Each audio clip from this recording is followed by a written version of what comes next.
हमारे channel media communication पे नेताजी के जीवन से संबंधित एक वीडियो पहले भी अपलोड हो चुकी है, तो आप उसे अवश्य देखिएगा। नमस्कार, आज मीडिया कम्युनिकेशन के इस अंक में हम बात करने वाले हैं भारत की आज़ादी के एक ऐसे महानायक के बारे में जिनकी मौत की गुत्थी से आज़ादी के 75 साल बाद भी अभी तक पर्दा नहीं उठ पाया। जी हाँ, आपने ठीक सोचा, यह बात है नेताजी सुभाष चंद्र बोस के बारे में। सुभाष चंद्र बोस, जिन्होंने आज़ाद भारत की पहली सरकार का गठन अंडमान निकोबार में किया था। अब बात आती है 26 जनवरी 1944 को, जब आज़ाद हिंद फौज की पत्रिका में सुभाष चंद्र बोस ने कहा कि मैं बिना किसी संदेह के आपको आश्वस्त करता हूँ कि शत्रु की पराजय निश्चित है, इसलिए देश और विदेशों में रहने वाले सभी भारतीय आपस में सहयोग करें।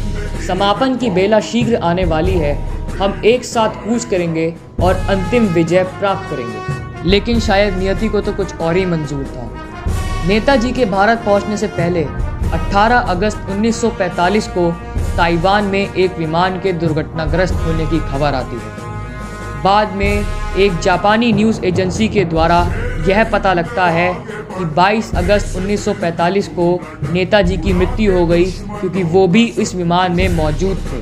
हालांकि इस खबर को आज भी कई लोग अविश्वसनीय ही मानते हैं, क्योंकि ताइवान सरकार के पास कोई ऐसी जानकारी उपलब्ध ही नहीं है कि 18 अगस्त 1945 को कोई विमान दुर्घटना भी हुई थी।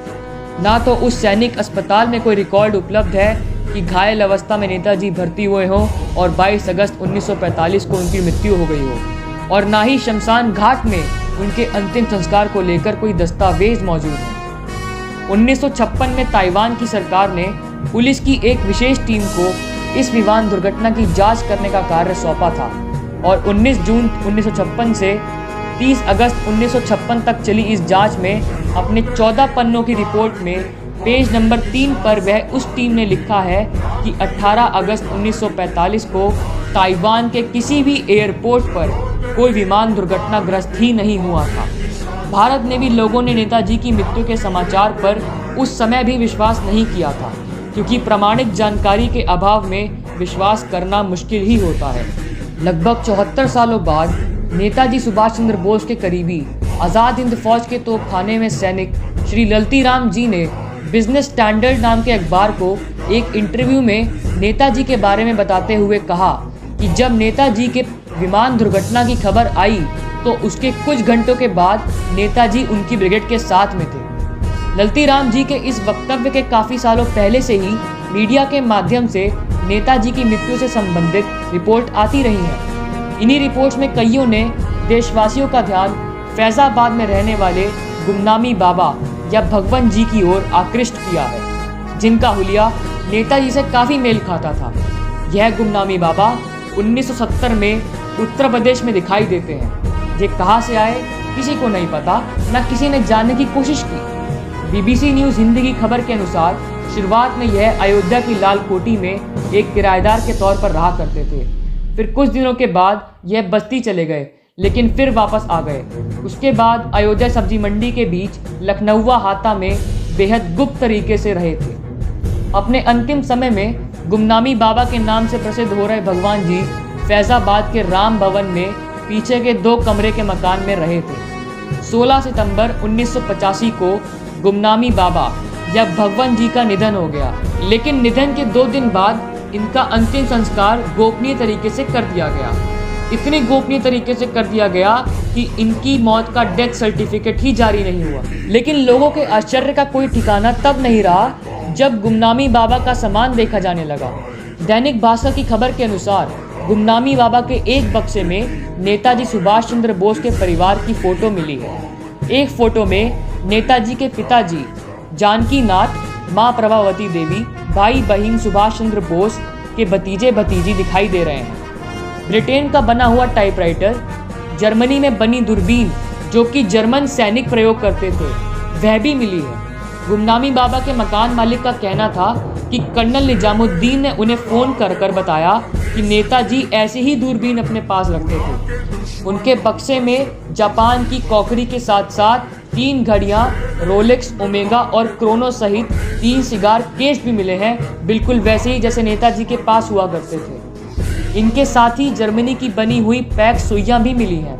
लोगों का यह कहना है कि नेताजी रोलेक्स घड़ी अपनी जेब में रखते थे। यहाँ पर गौर करने वाली बात यह है कि एक आम संत आदमी के पास जो एक छोटे से कोने में रहता हो, अति गोपनीय तरीके से उसके पास वह बेशकीमती चीज़ें आई कैसे, और वह बेशकीमती चीज़ें जो कि उस जगह की थी जहाँ पर सुभाष चंद्र बोस के जीवन में उनका आना जाना लगा ही रहता था। इन सब सामान के अलावा वहाँ पर कई सारे गोल फ्रेम के चश्मे भी मिले हैं, बिल्कुल वैसे ही चश्मे जैसे नेताजी पहना करते थे। गौर करने की बात यह है कि वह चश्मे कलकत्ते से वहाँ लाए गए थे। अब कलकत्ते से वहाँ ये चश्मे कौन लेकर गया, ये अति विचारणीय वाली बात है। उनके बक्से से आज़ाद हिंद फौज की यूनिफॉर्म भी मिली है, फ्रेम की हुई काली माता की फोटो भी मिली है। इसके साथ ही मंत्र जप करने के कुछ मालाएं भी प्राप्त होती हैं। इन सब बातों से हमें यह तो पता लगता है कि गुमनामी बाबा कोई साधारण व्यक्ति नहीं थे। वह एक संत होने के बावजूद फर्राटेदार जर्मन और अंग्रेजी बोल लेते थे। उनके पास से देश विदेश से प्रकाशित होने वाले प्रतिष्ठित अखबार और पत्रिकाओं का मिलना साधारण बात नहीं है। टाइम्स ऑफ इंडिया डिजिटल में छपे लेख, जिसमें सर संघ संचालक गुरु गोलवलकर जी का पत्र मिलने की बात हो, या 1954 से 1957 तक उत्तर प्रदेश के मुख्यमंत्री संपूर्णानंद और बाबू बनारसी दास गुप्ता द्वारा लिखे गए पत्रों का मिलने की बात हो, यह सब इस ओर ही इशारा करती है कि गुमनामी बाबा किसी असाधारण व्यक्तित्व के धनी थे। लेकिन किसी ने इस बात की पुष्टि भी आधिकारिक रूप से नहीं की कि वे नेताजी ही हैं। 16 मार्च 2016 की इंडिया टुडे डिजिटल की रिपोर्ट के अनुसार आज़ाद हिंद फौज की खुफिया इकाई के वरिष्ठ अधिकारी पवित्र मोहन रॉय और सुनील कांत गुप्ता द्वारा गुमनामी बाबा को भेजे गए टेलीग्राम भी मिलने की बात की गई है। इंडिया टुडे डिजिटल 22 अक्टूबर 2022 में प्रकाशित खबर के अनुसार हुगली के रहने वाले सायक सेन, जो कि नेताजी पर शोध कार्य कर रहे हैं, उन्होंने सूचना के अधिकार के तहत गुमनामी बाबा के डीएनए की जानकारी मांगी थी। लेकिन सायक सेन का कहना है कि सेंट्रल फॉरेंसिक साइंस लेबोरेटरीज ने सूचना के अधिकार के तहत मांगी गई जानकारी के जवाब में कहा कि यह जानकारी सार्वजनिक करने से भारत की संप्रभुता और दूसरे देशों से संबंध प्रभावित हो सकते हैं। अपनी आरटीआई में सायक सेन ने पूछा कि उत्तर प्रदेश के छोटे से इलाके में रहने वाला एक साधारण आदमी इतना प्रभावशाली कैसे हो सकता है कि वह भारत के दूसरे देशों से संबंधों को प्रभावित करने की क्षमता रखता हो। इन सब बातों से यह पता लगता है कि गुमनामी बाबा कोई आम आदमी नहीं थे। लेकिन क्या वही नेताजी सुभाष चंद्र बोस थे, इसकी भी पुष्टि अभी तक नहीं की गई है।